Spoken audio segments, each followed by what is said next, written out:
Excelentísimo señor presidente, President Lula, ladies and gentlemen. You come from Porto Alegre, Mr. President, and you are most welcome in Davos. 2 years ago, Mr. President, we chose the theme of bridging the divides for our annual meeting here at Davos. We wanted to call the attention to the fact that alongside the many benefits of globalization, we also needed to address the critical issue of so many disparities. 2 months ago, Mr. President, in the direct election with most votes cast in the history of humanity, more than 100 million voters, you were elected President of your nation on a political platform I would also call bridging the divides. You come to the presidency representing much more of a movement rather than a political party. You come to the presidency with enormous expectations that we all share and impressive challenges to deliver on a social agenda you have committed yourself to. We are eager to hear from you, Mr. President.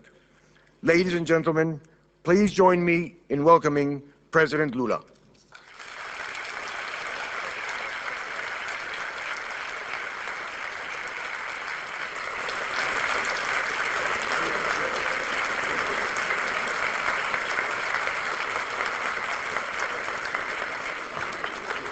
Eu vou tirar isso aqui.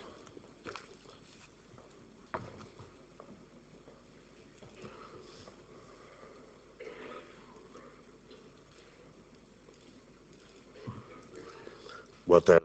Good afternoon. Estou chegando, I am arriving, como vocês sabem, as you all know, diretamente de directly from Porto Alegre, onde participei where I participated do Fórum Social in the World Social Forum, Falei a dezenas and de I've spoken to thousands and thousands of people os mesmos about the assuntos same subject matters that I intend to deal here. A reunião anual The annual meeting of the Economic World Forum has as its central theme, building trust. Sinto-me And I feel muito à vontade very com esse comfortable with this theme. tema. Sou depositário da confiança I do povo brasileiro. represent the trust of the Brazilian people that attributed to me the responsibility to conduct a country of 170 million Uma inhabitants, das maiores one economias of the biggest industrial economies of the planet, mas país que but a convive country that também. also experiences tremendous social inequalities. Trago a Davos I bring to Davos the feeling of hope que tomou conta which has de disseminated toda a sociedade in brasileira. all Brazilian society. O Brasil se reencontra Brazil consigo has re-encountered itself, and this re-encounter is expressed through enthusiasm by society and by the national mobilization to confront the enormous issues that we have ahead. aqui em Davos. Here in Davos, Convencionou-se dizer it was que hoje existe became accustomed to say that today there's only one God, the markets. mas a liberdade de But mercado the pressupõe freedom of the markets has as a basic assumption, above all, the freedom e a segurança and the security dos cidadãos. and safety of the citizens. Respondi de forma serena e madura I responded in a very mature way of those that mistrust our commitments during the electoral campaign. na carta In a statement, in a letter to the Brazilian people, I reassured our will realizar reformas to econômicas, accomplish sociais, deep political, social, and economic reforms, respecting previous contracts and assuring o equilíbrio econômico. economic balance. O Brasil trabalha Brazil has been working para reduzir a to reduce econômica, its social and economic disparities aprofundar a democracia and deepening political democracy liberdade and guarantee public liberties and promoting ativamente actively os direitos humanos. the human rights. The most visible face of this disparity are the more than 45 million Brazilians that live below the poverty line. And its most dramatic side is hunger that reaches millions of brothers and sisters in Brazil. For this reason, we decided to make as our major priority war on hunger. And I will never be tired to say that we have the commitment to assure that the Brazilians may every day have their breakfast in the morning, have lunch, and have dinner. And to fight hunger is not only a government task, but it's also a task of all society.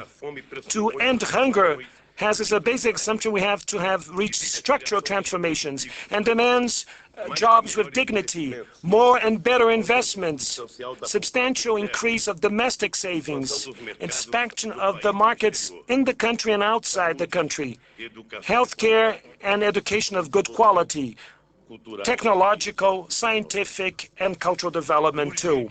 So it's urgent that Brazil should promote its agrarian land reform and go back to economic growth in a way that it could distribute income. We establish clear-cut economic rules that are stable and transparent, and we are fighting with great force corruption. Our infrastructure should be enhanced, and we should even include the participation of foreign capital in our infrastructure. We are a country of great hospitality. Tolerance and solidarity are characteristics of the Brazilian people.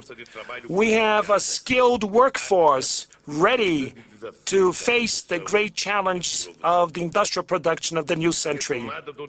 Going back to development demands to overcome external constraints. Brazil has to get out of this vicious circle to get new loans to pay back the previous loans. And so it's necessary for us to make an extraordinary effort to expand our international trade, and more specifically, our exports, diversifying products and markets, adding value in what we produce and manufacture.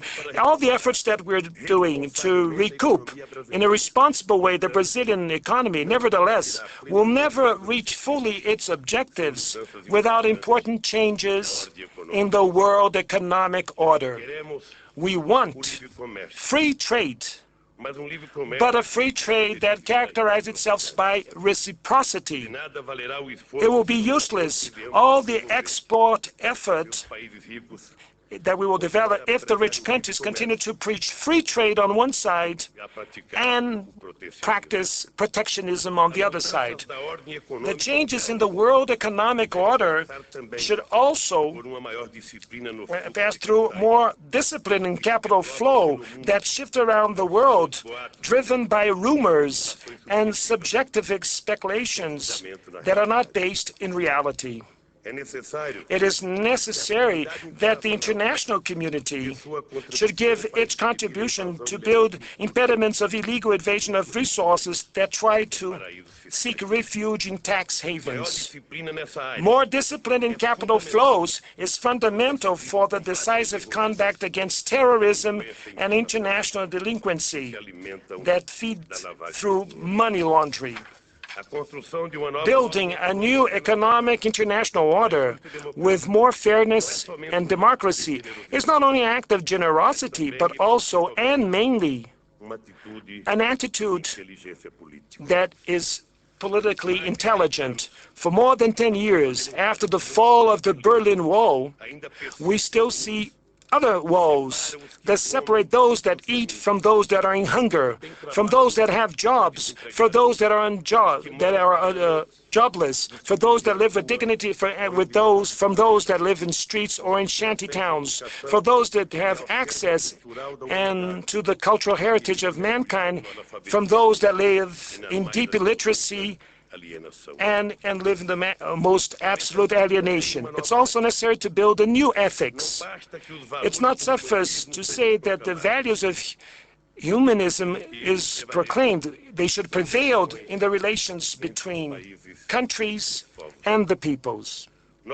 Our foreign policy is firmly oriented for seeking peace in a negotiated solution for the international conflicts and for a very firm defense of our domestic and national interests. Peace is not only a moral objective, it is also an imperative of rationality. And so that's why we defend that the controversy should be reached through a solution, through peaceful means and under the United Nations umbrella. It is necessary to admit that many times poverty, hunger, and misery are the trigger towards fanatism and intolerance. To preserve domestic interests is not incompatible with cooperation and solidarity. Our national project is not for xenophobia, but it's a universal one. We want to deepen our relationships with the countries in South America. We want to develop with them a political, social, commercial, and economic integration. We want to negotiate more and more positively with the United States, the European Union, and the Asian countries. Under the condition of a country that has the second biggest or largest black population of the world, we will have a special gaze to the African continent, which we have deep cultural and ethnical ties. I would like to invite all of you that are here attending this meeting, this magical mountain of Davos, to look the world with other eyes. It is absolutely necessary to build the world economic order to meet the demands of billions of people that live at the margin of the extraordinary technological and scientific progresses that the human being was capable to produce. Please do not stay indefinitely waiting for signals to change the attitude vis-à-vis my country and the developing countries. The peoples, as the individuals, they need an opportunity. The rich countries of today are only rich because they had their historical opportunities. If you want to be coherent with the marvelous experience that you had, you cannot and you should not build hurdles on the road for those countries that are the developing countries. On the contrary, you can and should build together with us a new agenda of a shared global development. I have the certainty that Brazil has already started to change. Our determination is the result not only of the commitments that we have assumed for many years, but it also comes from the hope that mobilizes our country today. I'm aware that our present-day debate is marked by differences of opinion, by divergent outlooks, and even antagonisms. I am president of all the Brazilian people, and not just of those who voted for me. We are building a new social compact where all the forces of the society in Brazil should be represented and heard. So, I seek interlocutors with all the sectors in civil society that will be gathered under a socio-economic development council. I will not hesitate to seek out, wherever they may be, contacts and sources of support for our projects for changing Brazilian society. The change that we seek is not for the benefit of one given social, political, or ideological group. It will preferentially the unprotected, preferentially the unprotected, those that have been offended, those that have been left hopeless, and now perceive an opportunity for personal and collective redemption. Yet this is a cause, is everyone's cause. Universality, it is its mark. And since as the biggest country in the Southern Hemisphere, the most industrialized country in the Southern Hemisphere, Brazil, feels the right and the obligation to direct an appeal to the participants of the Davos Forum for common sense and good sense. We want to make an appeal that the scientific discoveries should be universalized so that they can be taken advantage for all countries in the world. Following this same line of thought, I propose to form an international fund to fight misery and hunger and poverty in the third world countries that could be constituted by the G7 countries and is stimulated by the major international investors. And this is due to the fact that we have a long and winding road to build a world that has more fairness, and hunger cannot wait. My greatest desire is that the hope that has overcome fear in my country will also help to vanquish it throughout the world. We need urgently to unite ourselves around a world compact for peace and to war on hunger. And you could be sure that Brazil will do its share of the task. Thank you very much.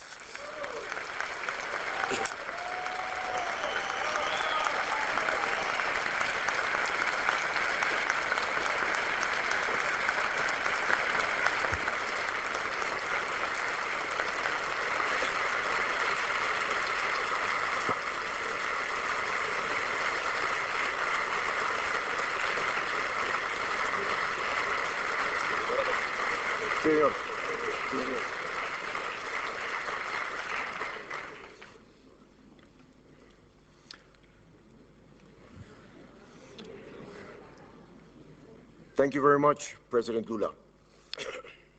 You started off your speech with addressing the issue of poverty and specifically hunger as your main governmental objective, and you closed it by calling for the creation of an international fund to fight hunger and poverty.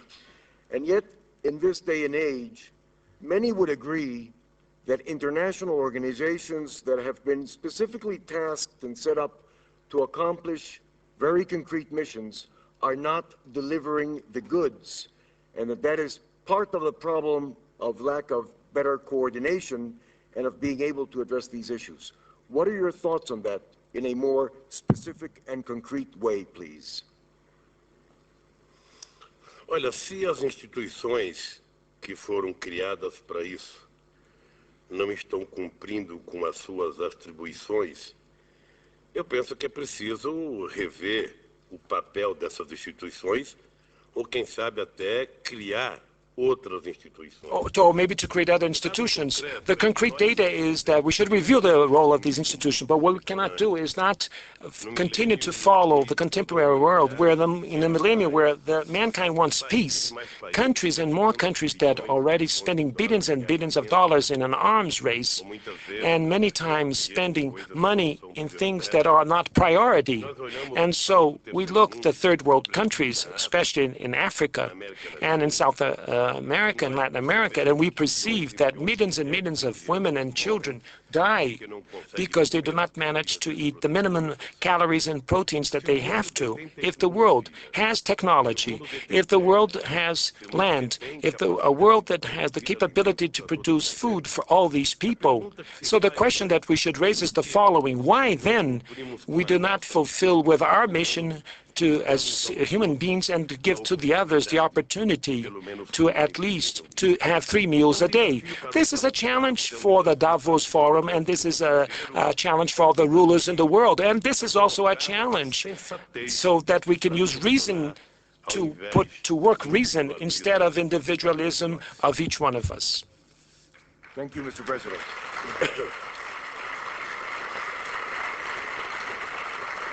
We will now go to some questions from the audience. Yes, here in the middle, please. Presidente Lula, Yolanda Cacavatze del Ecuador. I am from Ecuador, President Lula. The World Conservation Union. Last night in the Latin American dinner, and just at the beginning of your speech today, you mentioned the importance of Porto Alegre, the social forum. Many of us share that view, and we also think that both forums are losing a lot by not listening to each other. And we all think that some bridges should be built between Porto Alegre and Davos. How would you do that? How could this bridge be built? How can we integrate the ideals and the visions and programs and proposals from Porto Alegre and Davos? Well, I don't know what we can do so that the two forums could meet a certain kind of understanding. The only thing that I have the certainty is that if we have the gathering of the World Social Forum Porto Alegre and continue to have the World Economic Forum here gathered in Davos without a conversation between the two forums, we'll reach the next millennium doing the same things and discussing only amongst those that agree already with us, either here or either in Porto Alegre. So I believe that now it's the time that we should give a demonstration, all of us, that we do have the courage and that we want to create truly a new world. And so I think that now it's the time for the representatives of the Davos Forum to have a talk with the representatives of the forum in Porto Alegre. That will not be in Porto Alegre next year, will be held in India. But you will perceive that there's a lot of things that are in common. And this is like a simple negotiation between a labor unionist and an employer. It looks that the distance is tremendous. But when they sit in the bargaining, around the bargaining table, we can perceive that there are many topics that you can be better improved so that they can reach, a labor management could reach an agreement under the bargaining table. So I believe that we can do that. I'm convinced that it is possible, from what I know from the World Social Forum, and from what I know from here, by the World Economic Forum, by reading the past, I know that I'm convinced that if you sit around the table, there's a lot of things that, for your surprise, will have a lot of agreement, both forums, sorry.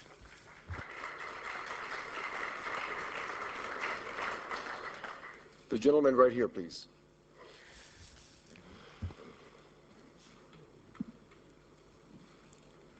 I'll beg your pardon. I'll speak in Portuguese with my President Lula.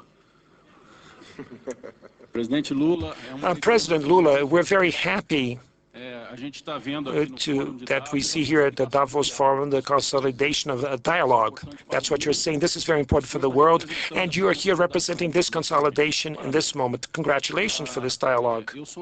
I am a businessman in Brasilia and one of the young participants in the meeting as a global leaders for tomorrow.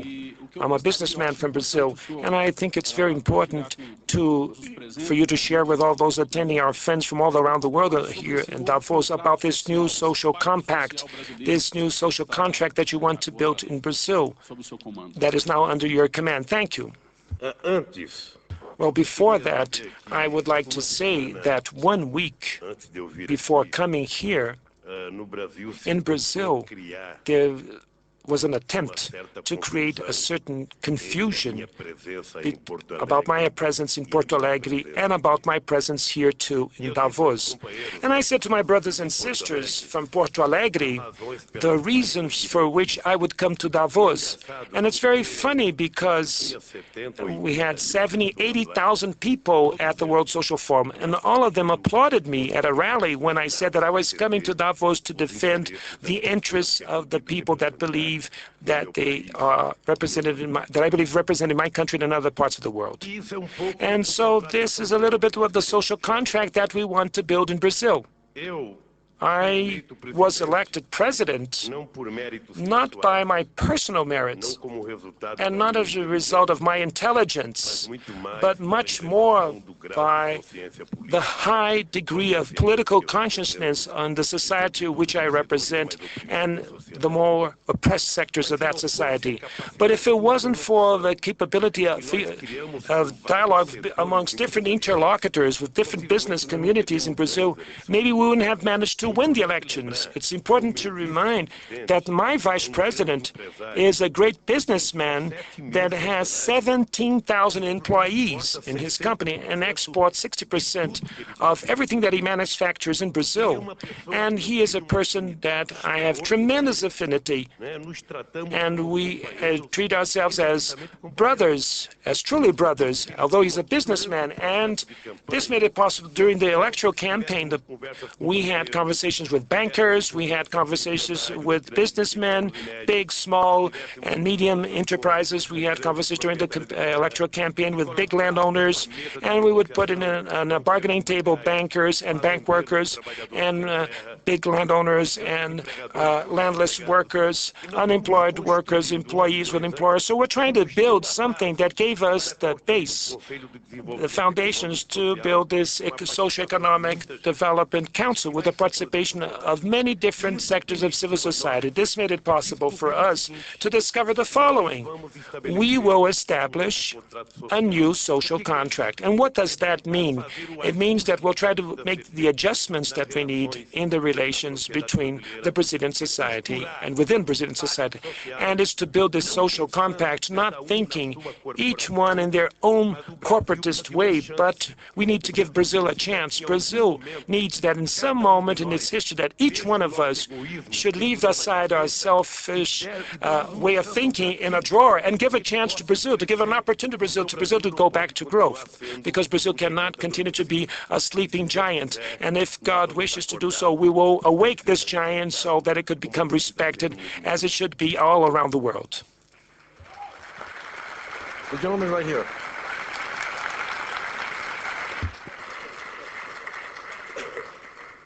Ernesto Kaiser, del diario El País de España.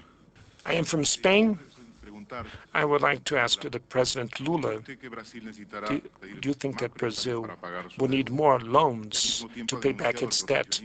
And then we have protectionism from countries in the United States and the European Union. They impose on the products that come from Brazil and other countries in Latin America. How will you overcome this squared circle? You have a debt that you have to pay, and you have to pay more loans, and then you have to have access to new financial resources, the product from the exports. And so what you have in the United States today, even the Secretary Powell mentioned in a World Bank report that the elimination of subsidies in the world would suppose an increase of $130 billion for the export countries that suffer with these subsidies. Well, the first thing that I think is important, the most thing that I did during my lifetime was to bargain, to negotiate. I believe that the rich countries are very tough in the defense of their protectionist policy. But I also believe that we should not make concessions to the toughness of the rich countries. And we will fight. And you can be sure that many of my friends that are presidents of other countries will perceive that with the same toughness that I was in the labor movement and built a political party and reached the presidency.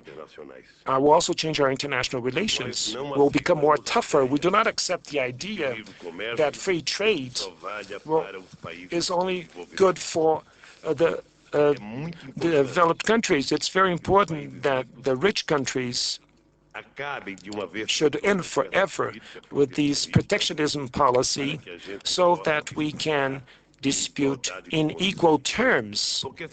Otherwise, it's useless for us to invest in technology. It's useless for us to invest in producing many technicians and experts, because when the moment that comes when we sell our exports, we have tax barriers that create impediments for our products to reach the consumer markets. And we have to do that, but we have the full awareness that all the difficulties that we are facing now in the beginning, and that they are not few, In no moment that I was lost enthusiasm because things are difficult. On the contrary, because I never had any past experience in my life that was easy. Everything was hard. I only ate bread for the first time when I was 7 years of age. And I come from a land that when people don't die when they complete 1 year of age, it's already a miracle if they manage to survive more than 1 year. And I didn't die and reach the presidency of the Republic. And you can be reassured that you will listen a lot. You'll hear a lot about a president that is tough, that will follow the hard line, but will defend the interests of our country. I want to respect the rights of all, of everybody, but I also want that the other respect the rights of Brazil. We do not want to be treated as a second-class citizen. We want to be treated in equal terms because respect is good. We give respect, and we like to receive respect too.